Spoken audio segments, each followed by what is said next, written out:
hi, it's Jaden. In this video I'm going to be talking about a little bit heavier subject, something that I struggle with, and it is dysphoria.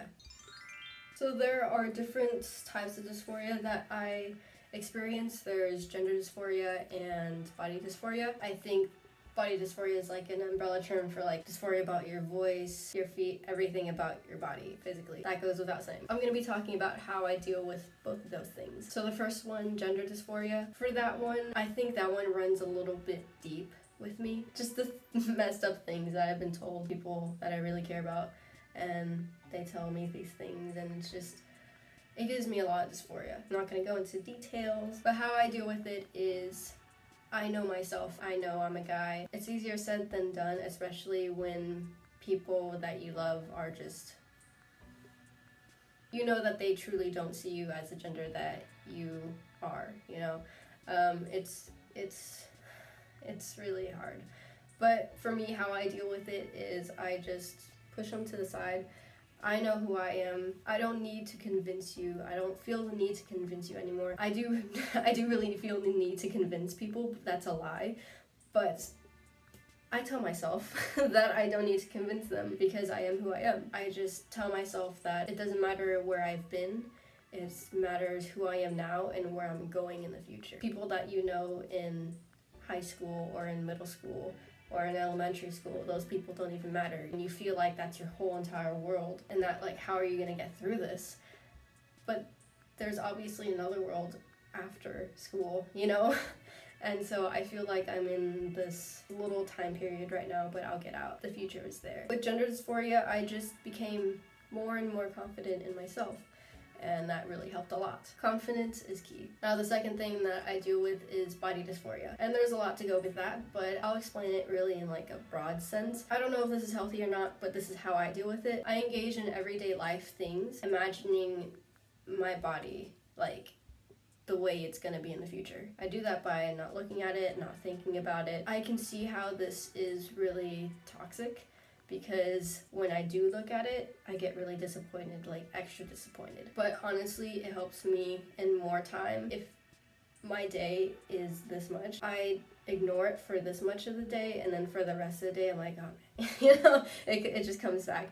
But like even for some days, I just imagine it through the whole entire day, and it gets me through the day and stuff, and it really does help to imagine. I sit down with like my legs a little bit open, because honestly, that's how I feel more comfortable. I opened my legs a lot when I was little, and my mom said it wasn't ladylike and you shouldn't open your legs. But now that like I'm confident and I can, if I wanted to, like I open them up, because it feels natural to me. I don't open them up like, I just like kind of open them just a little bit. If I'm like sitting a certain way, if I'm like leaning back with my pencil in my hand and I'm like, my legs a little bit open, I'm like focusing in class, I feel like kind of cool.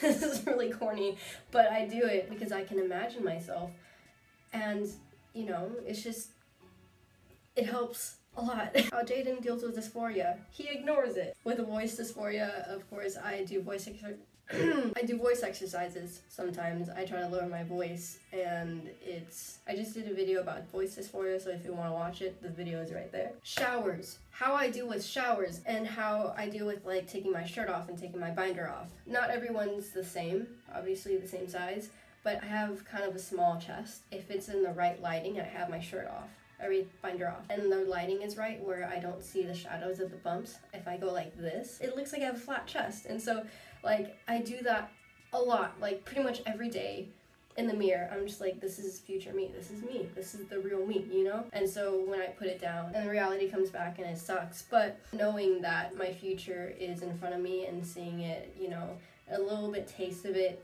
gets me going, you know? How I deal in the shower. I just blast my music, I sing along. I'm a daredevil. I take my phone in the shower with me. Sometimes I'm on Snapchat, and like if it's a really good song, I have my camera right here and it cut off right here, so you can't like the lowest possible where you can't see like my bumps or anything. I just like, hey, you know? It kind of helps because I can imagine what the rest of my body looks like when I do that. That's kind of why I kind of like doing that a lot. It's really dangerous to take your phone in the shower, but I have not dropped it, not once, and I've had my phone for a very long time, so you just gotta be skilled, you know? The shower, I just blast music and I kind of like move to it, and I close my eyes a lot, and I use a little scrunchy thing. Hold on.